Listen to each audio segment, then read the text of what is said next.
Olá, esse é mais um episódio do Maldita Politicagem, aquele podcast que fala sobre política e temas sociológicos. Olá, saudações a todos e todas. Hoje estamos com um tipo de episódio diferente do convencional, com uma convidada para auxiliar em um tema que nós não dominamos conforme ela domina.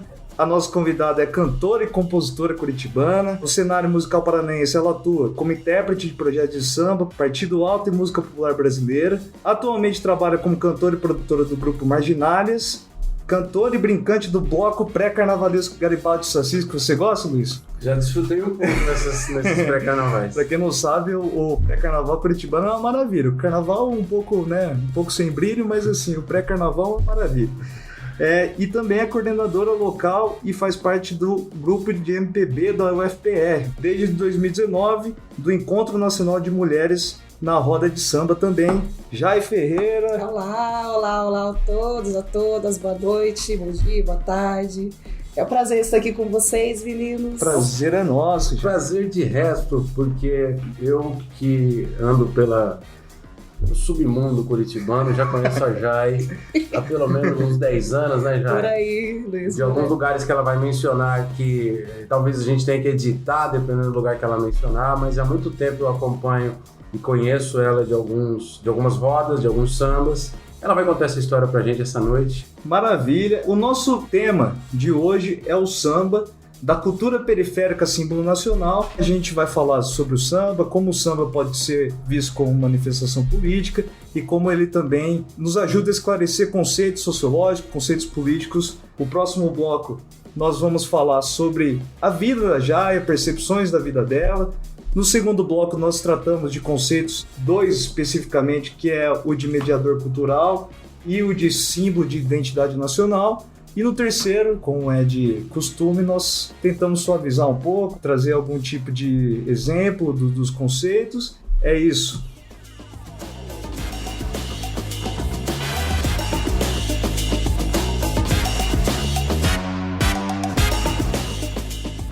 Então, nossa querida Jai, começando a falar um pouco da sua vida, para quem não te conhece, né? Sua grandiosa obra. Para quem não sabe, eu e o Luiz somos frequentadores do Bar Folia, onde a Jai é música frequente lá, né? De outros pontos nos quais ela faz show, que a gente está sempre seguindo. A gente vai falar um pouco sobre isso. É de fato uma artista que nós consideramos muito, gostamos muito de ver os shows. Obrigada, meninas. E é uma oportunidade da gente conhecer um pouco de coisas que a gente normalmente não falamos sobre, né? Então, já o que eu queria saber nesse primeiro momento é como você conheceu o samba, como foi introduzido o samba na sua vida e como você acha que a identidade racial tem a ver com esse início, com essa introdução do samba na sua vida. Então, gente, o samba, na minha vida, já esteve presente desde sempre, né? Então, eu cresci ouvindo samba com meu pai. Meu pai é um nordestino, baiano, preto. Então, ele tinha... A gente costumava ouvir em casa as fitas assim, de samba de roda, que é o samba mais popular lá na Bahia. Então, eu cresci ouvindo isso com ele, além do mais, ouvindo muito o Dorival Caymmi, no qual ele é muito fã, e eu sou também muito fã, aprendi muito a conhecer o meu repertório através do Dorival, né? Dorival e do samba de rodas também, que eu até hoje não sei quem eram os compositores, porque eu só lembro da música. Eu não lembro, às vezes eu pesquiso na internet só pra ver se eu acho a letra. Eu não encontro a letra, eu não encontro nada, assim, falei, tem que entrevistar seu pai. Tem que entrevistar meu pai, ficou na lembrança, né? E eu iniciei justamente com esse conhecimento da música brasileira, né? Já desde dentro de casa mesmo. Já com samba, assim, eu vir a cantar samba, a conhecer, a aprender, já foi ali já com os 19 anos ali, com os 18, 19 anos, que eu tive a oportunidade de estar no meio de outros músicos aqui de Curitiba, muito reconhecido, que um deles é o Graciliano Zambonin, e também, através dele, acabei conhecendo Luiz Rolim.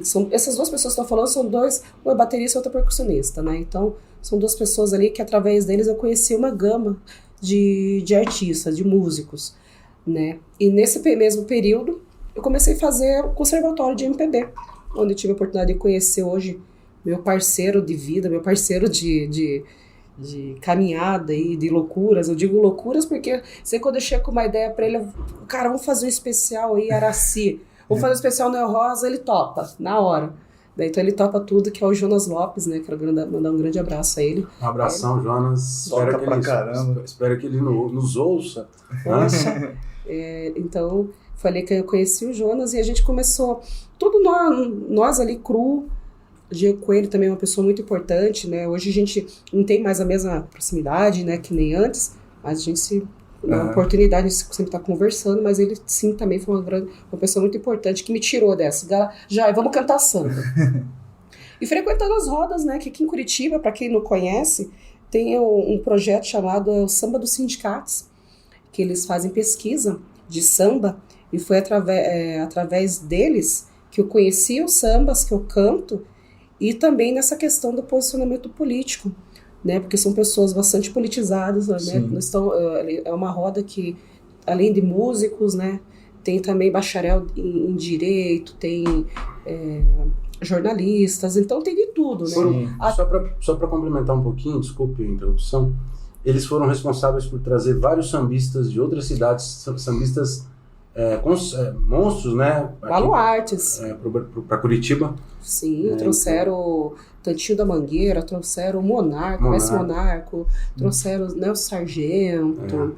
Sim, sensacional o projeto do sindicato. É sensacional o projeto deles. Quem quiser curtir lá, @Samba dos Sindicatos, sigam lá eles, que vocês vão conhecer mais sobre o trabalho deles. Maravilha. Né? Então, e eles assim...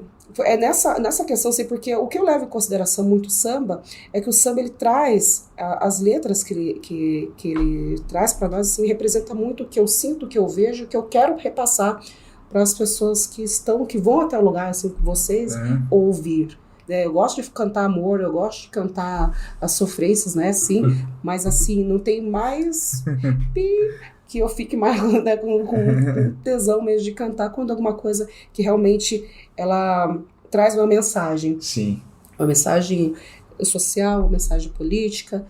Então, através disso tudo, assim, desde o começo até agora, eu busco trazer, assim, aos meus seguidores, vou chamar assim, né? O prazer de, além de estar conhecendo esses sambas esquecidos, que, volto a falar, eu aprendi muito esses sambas, foi uma pesquisa do pessoal do samba dos sindicatos, né, e óbvio, né, conforme você vai você aprende com essas pesquisas deles, né, minha escola é eles, a gente também busca as outras fontes, né, busca conhecer também a origem de alguns sambas, de algumas histórias desses sambas, né. Ô Jai, eu tenho na verdade uma dúvida, curiosidade, porque que tem a ver sobre a identidade racial, porque eu acho que para você é igual, né, Luiz? Sim. Para mim, o início da música, né, do interesse pela música, ele começou através principalmente do rock, né? Eu sendo, né, de origem japonesa, de classe média,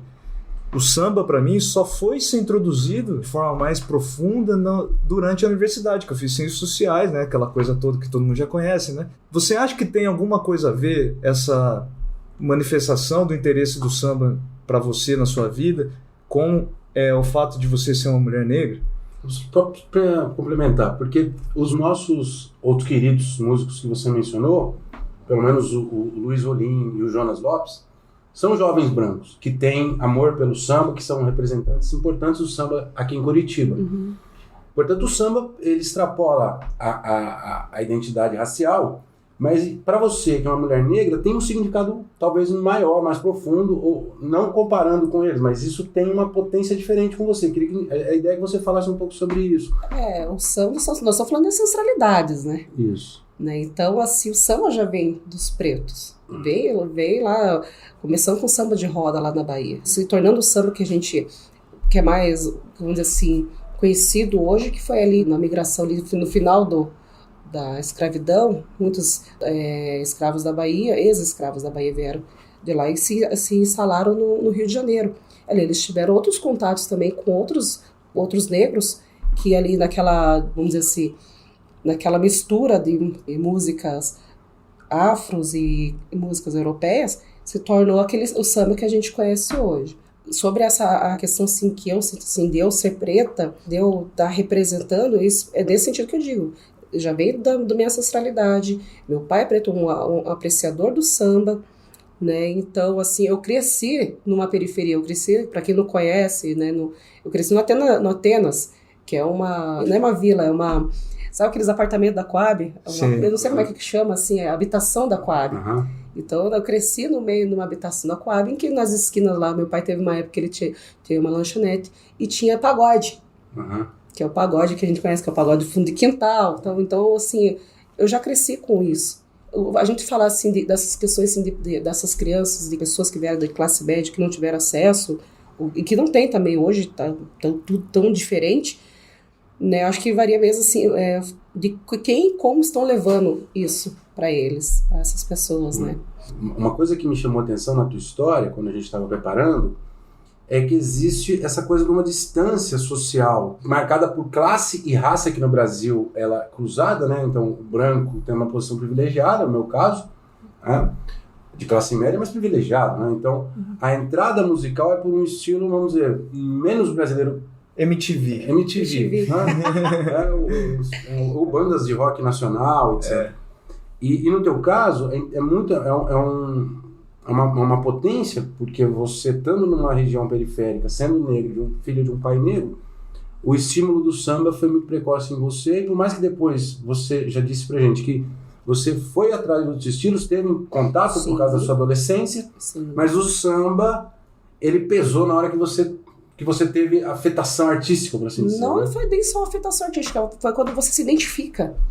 Onde que tá o seu lugar ali na música, não só na música, né? Você vê o seu lugar ali. O samba, ele é verdade, ele traz a verdade do povo. Então, quem escuta o samba e presta atenção nisso, se põe naquele lugar. Mas você fala de identificação com um artista específico, você lembra de artistas em específico? Eu sou uma pessoa que me conecto muito com a biografia dos músicos, etc. Mas ou com a letra mesmo. Você acha que é mais com a biografia ou de algum artista específico? Você lembra disso?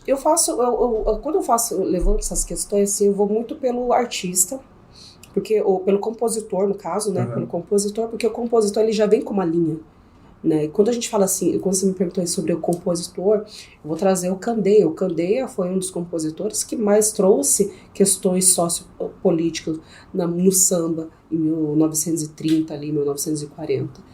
Então, se quem não conhece e quiser ouvir, Candeia, né, o sambista Candeia, portelense. Então, assim, é de arrepiar. Ele fala de preto, ele fala da favela, ele fala como é marginalizado os sambistas, como eram e como são ainda, né? Nós, por mais que seja assim, hoje nós somos mais assim, mais organizadinhos, né? Mais, né, tal.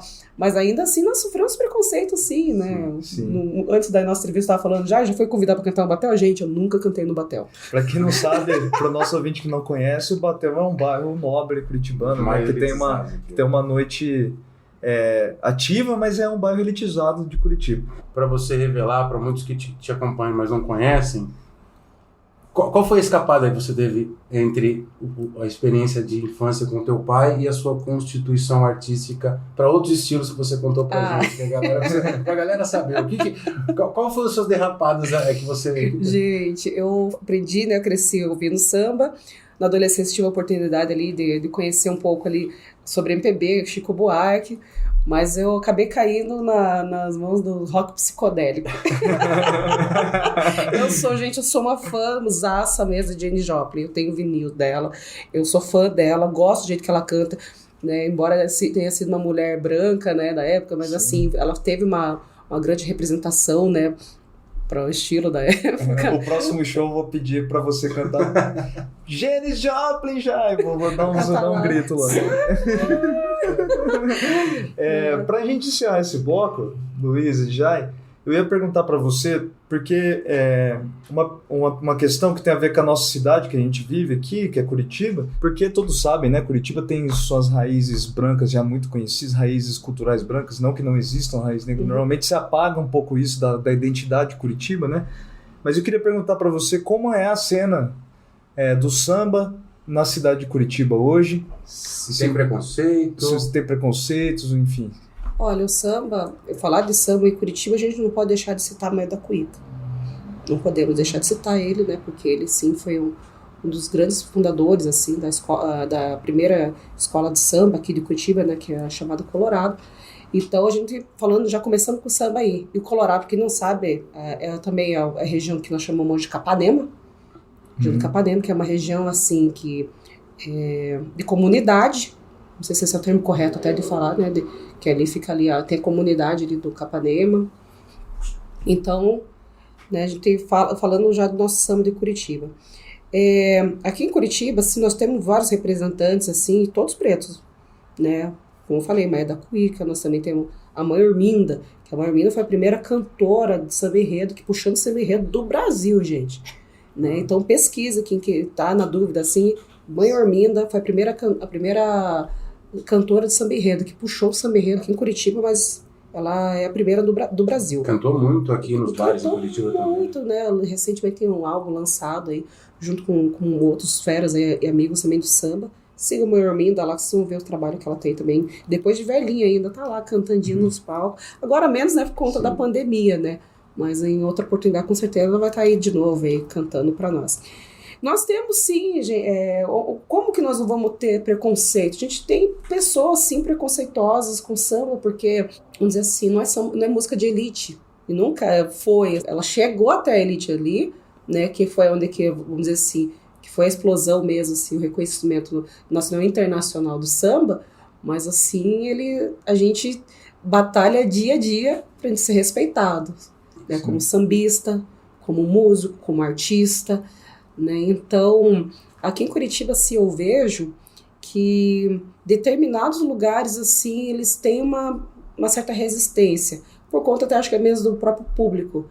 E eu acho que é aí que está o pecado daqui, né, de Curitiba, porque o samba a gente tem que cantar aos 4 cantos mesmo, porque, como eu falei, o samba ele vai contar, nós estamos contando a verdade do povo, a verdade de uma pessoa, a verdade de uma sociedade, então a verdade política de um determinado momento. Então eu acho assim, o que peca para nós é a forma como nós vamos levar isso para outros lugares. O centro de Curitiba a gente sempre tá ali, né? Então sempre nós temos ali o brasileirinho, que sempre acolhe ali os músicos para tocar choro, né? Que também não sai, não fica longe também da vertente do samba, a Caiçara, são os lugares assim, específicos ali. Nós estamos falando de centro histórico, sim, né? Então, de Curitiba, como você já citou, o Bar Folia, a Sociedade 13 de Maio, né? Então, são esses locais assim que a gente ainda tem o acesso e a gente pode estar levando propagando o samba ainda para essas pessoas. Você acha que tem uma abertura para você divulgar o trabalho suas composições? Agora eu vou ser um pouco até polêmica aqui, sim, gente. Porque a gente, agora eu vou falar assim, porque tudo pra gente colocar nosso trabalho autoral em prática, a gente tem que ter uma verba. E infelizmente, assim, muitos dos artistas, assim, eu vou dizer por mim, não sou privilegiado, né? Então eu tenho que correr atrás de editais, de projetos, de outras fontes para poder executar um trabalho autoral. E nós aqui, infelizmente, aqui em Curitiba, a nossa cultura aqui, a política de cultura aqui em Curitiba é difícil, gente. Às vezes a gente escreve edital, a gente manda os editais lá para eles e eu acho muito engraçado que sempre passa as mesmas pessoas. Né? Então, assim, óbvio que não é nenhuma crítica a essas mesmas pessoas, porque certamente o trabalho dessas pessoas também são excelente, mas eu acho que dar uma oportunidade outra ali para essas outras pessoas, como eu e outros artistas, né, seria bastante interessante. Tem nossos trabalhos autorais, só que a gente demanda de tempo mesmo e tempo e dinheiro. Sim. Né? Que infelizmente para nós que estamos saindo agora, saindo da pandemia não, retornando aos trabalhos, não estava nada fácil ainda. Beleza, Jai. Bom, o bloco ficou grande, mas a vida é interessante, o papo tá bom, né? Eu vou... Continua com a gente nos próximos blocos vai tentar tratar assuntos um pouco mais educacionais. É isso.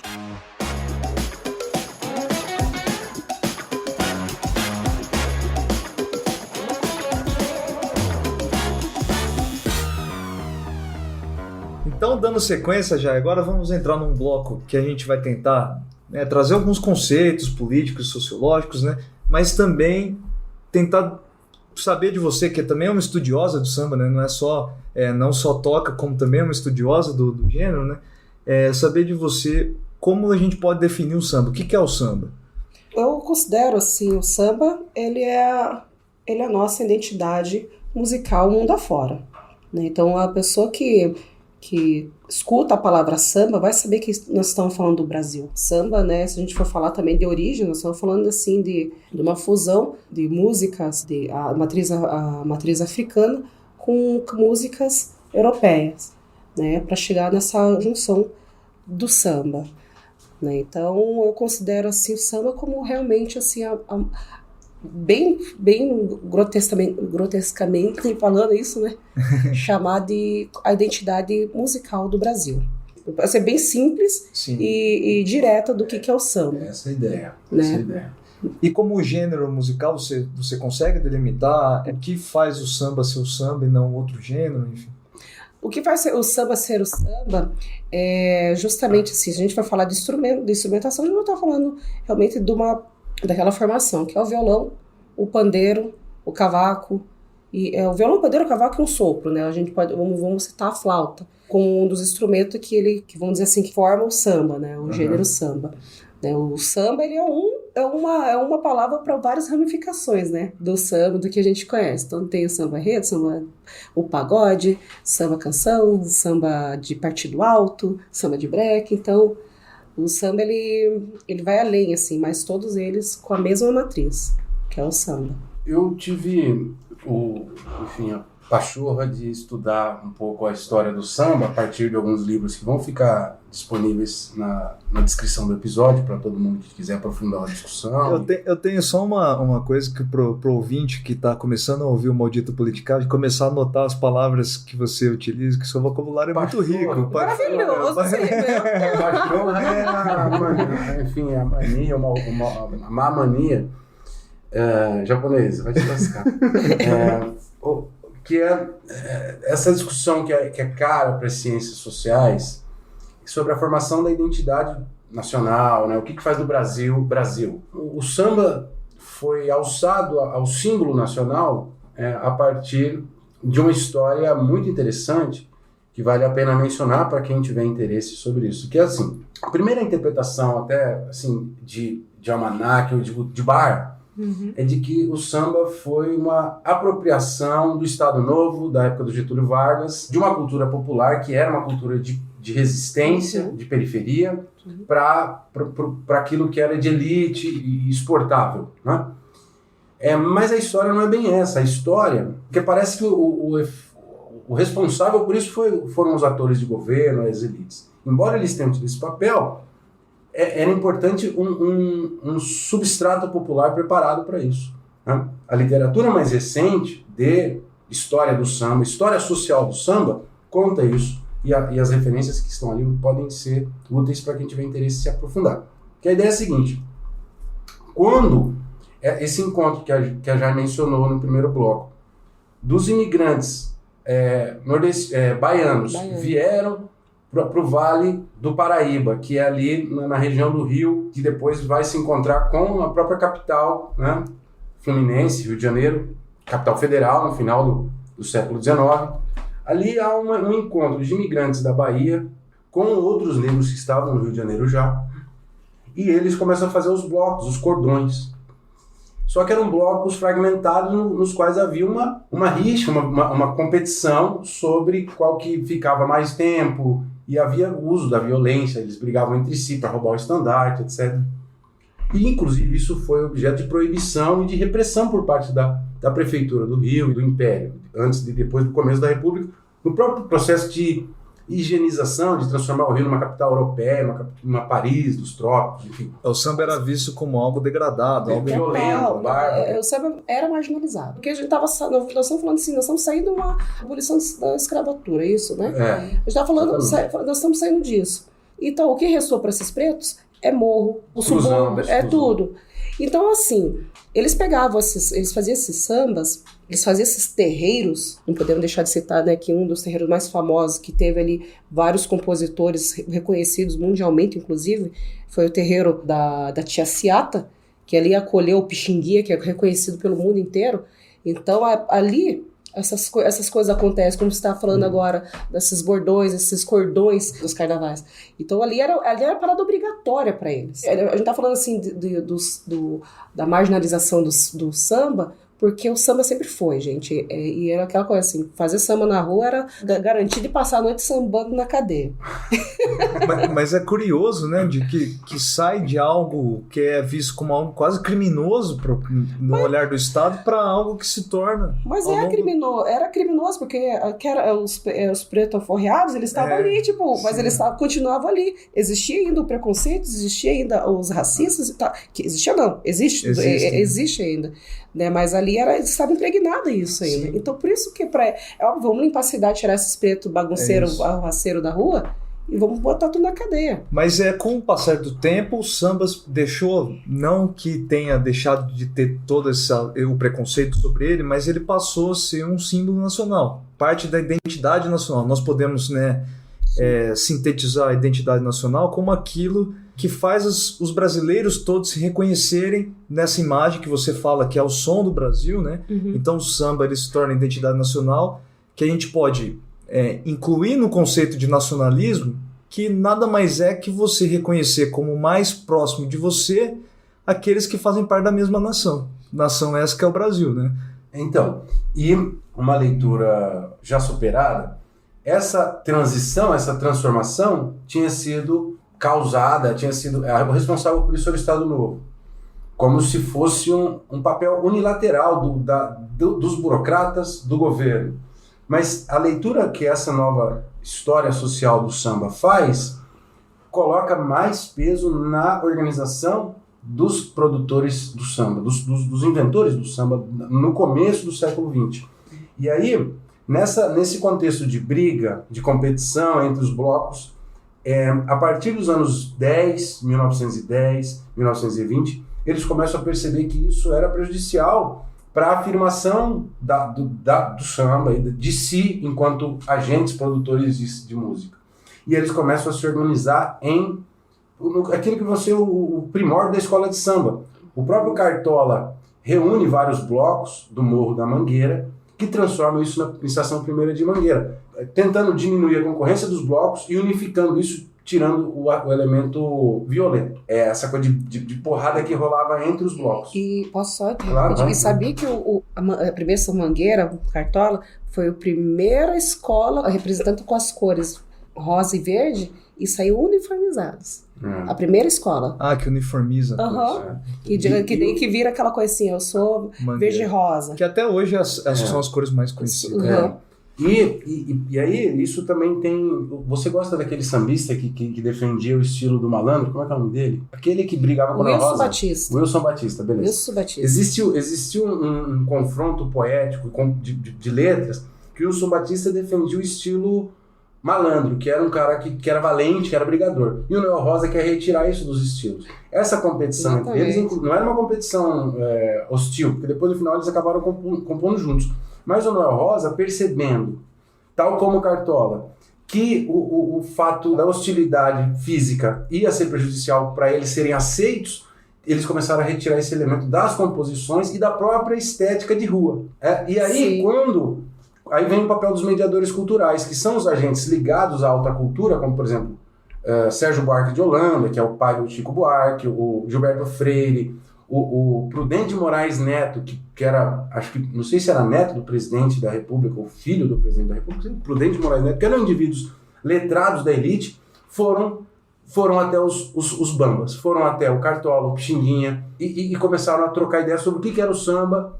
E existe uma história, um caso de uma noitada que eles ficaram discutindo isso, e esse é o elemento chave para entender o papel dos mediadores culturais, que são esses indivíduos letrados que vão atrás do samba. Incluídos, né, na elite, no seio do mercado de editorial, de publicação de jornal, de livro, que vão transformar o samba aos poucos nisso. Só que, olhando com esse papel dos mediadores, que não é trivial, mas para que esse papel tivesse, de fato, efeito, era preciso que houvesse uma organização por parte desses agentes do samba. Se eles estivessem naquele estilo de competição e de violência, isso não ia ser aceito como uma cultura nacional. Uhum, então, quando essa nova história enfatiza o papel dos mediadores culturais, não pode deixar de olhar que lá no morro já havia uma articulação para transformar os cordões, que eram muito fragmentados, eventualmente pequenos, em algo maior, que vão ser os primórdios das escolas de samba. E aí hoje,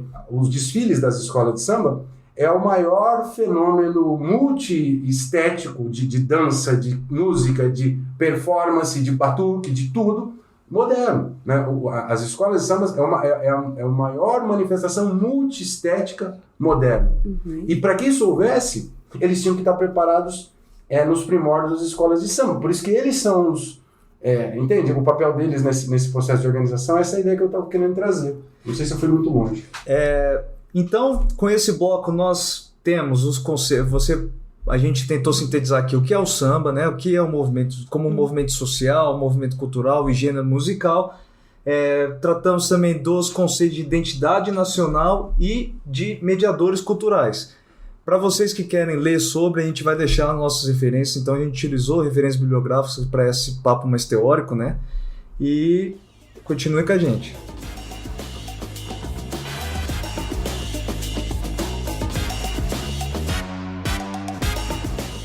Bom, então, com esse episódio a gente falou sobre vários conceitos. Como é de costume, nós temos algumas perguntas já para você responder. Você acha que o samba é maldito ou é bendito? E ai, gente, eu falo pra vocês, o samba é maldito pra quem machuca, né? Vamos dizer assim. Porque o samba, quando ele traz a verdade, né, de um povo, a verdade assim, de alguma situação, pra algumas pessoas incomoda. Né? Então, assim, ele acaba sendo maldito. Mas, obviamente, que o samba é bendito, né, gente? Porque o que nós queremos trazer com o samba é justamente a nossa realidade. O que nós sentimos, o que nós vivemos, o que muitos vivem, né? E com toda a sua cadência, todo o respeito, né? Além de todas essas histórias e também o respeito com o próprio instrumento que representa o samba. Eu, como ouvinte... Ouvinte, dançante, brincante, ele é bendito como um torpor. Torpor, anotem. Não, cala a boca. Ele é bendito como um extravasamento da vida, sabe? E é graças a essa melodia, a essa coisa inventada há tanto tempo e tão reelaborada, que é muito elaborado, né? O samba é internacionalmente visto como um som difícil para quem vai tocar e cantar, e tudo isso transforma ele numa coisa tão bendita que não dá para comparar com outro estilo. Não dá. O samba, a música brasileira é incomparável. A música, a melodia, a harmonia brasileira, você não escuta ela em nenhum outro lugar. Não adianta assim, mas o blues, o jazz não sei o quê. Blá, blá. Não, gente, não existe. Não existe a mesma cadência musical que nós temos aqui com samba, não tem em outro país. Nós temos música árabe que também não é intocável, né? Mas ela é daquela região. Mas o nosso samba é nosso, é do Brasil. É uma coisa que só nós aqui fazemos bem, não adianta os japoneses.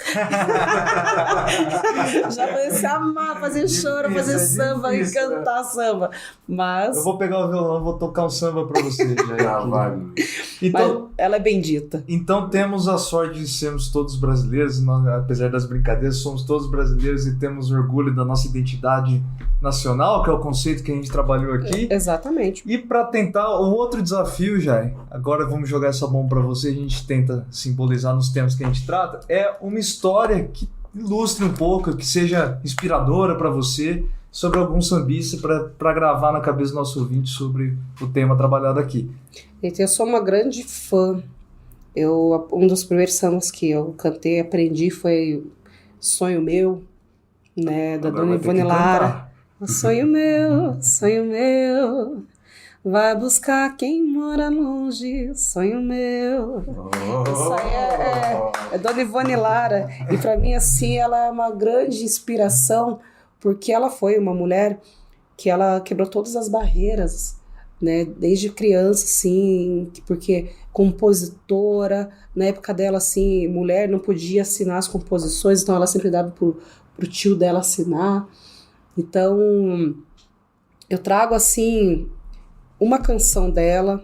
Eu gostaria muito que vocês ouvissem, pesquisassem sobre a Dona Ivone Lara. é uma cantora preta, carioca. Ela se dedicou a vida inteira ajudando as pessoas, né, assim como assistente social e também como enfermeira. Né? Então, quando ela se aposentou, foi aí que ela vestiu a camisa e agora vou cantar samba. Né? Ela sempre foi sambista, ela cresceu, né, dentro de uma família sambista. E tem uma frase que ela fala, perguntaram para ela como que o samba entrou na vida dela, como que ela começou. E ela responde, né? Quando eu comecei no samba, nem sei se eu comecei, viu?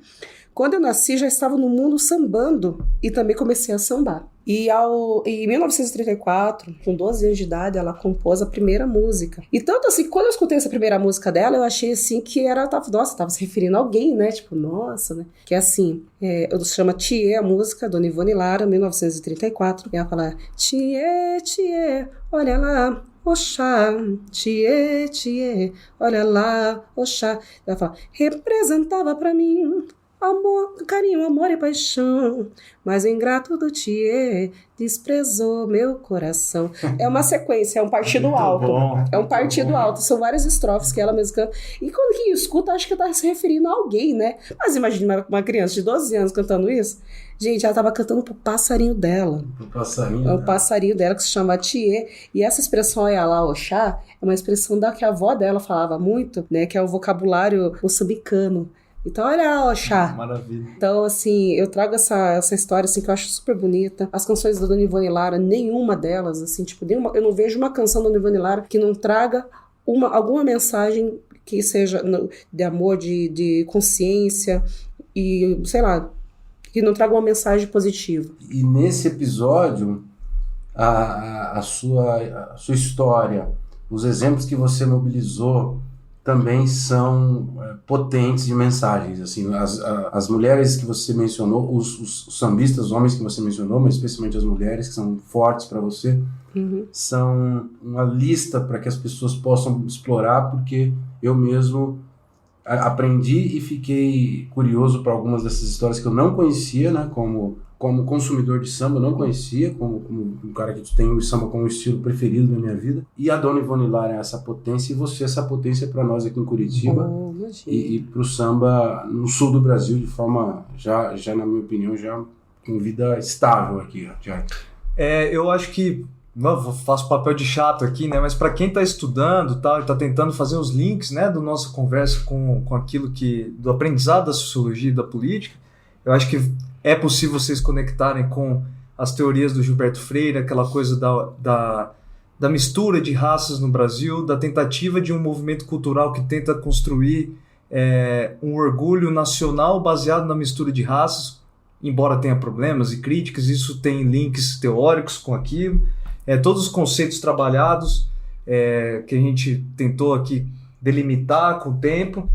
Sobre tempo, esse episódio foi um pouco mais longo, mas essa é a ideia, né? A conversa é rica, a gente tem muito mais que aprender com nossos convidados, com você não é diferente, né? Já aprendemos demais aqui. Também, a cada dia a gente aprende, né? Também aprendo com vocês. A gente estava conversando um pouco antes, eu aprendi várias coisas aqui também, né? Então, a vida é isso, é uma troca, né? E pro ouvinte também, né? Siga Jai de Oiá, né? Isso, Jai de Oiá, Jai, arroba Jai de Oiá, Oiá de Ançã mesmo, sou filha de Ançã, então é de Oiá. Jai de Oiá no Instagram, sigam Maldita Politicagem, dê uma força pro nosso projeto aí, esperamos vocês toda semana conosco, a gente espera ter convidados de tempo em tempo, né, Luiz? Conforme vocês que ouvem tantos episódios chatos, a gente tem que trazer alguma coisa para deixar um pouco melhor a nossa conversa. Hoje foi sensacional. É uma pena que ele tenha que durar 40 minutos, 30 minutos, né? Mas foi demais. Beleza, é isso, pessoal. Obrigado, Jair. Obrigada, gente. Obrigada, meninos. É um prazer estar aqui com vocês. O Maldita Politicagem tem produção e o roteiro de Luiz Domingos Costa e Alessandro Tokumoto, design e edição de áudio de Fábio Tokumoto.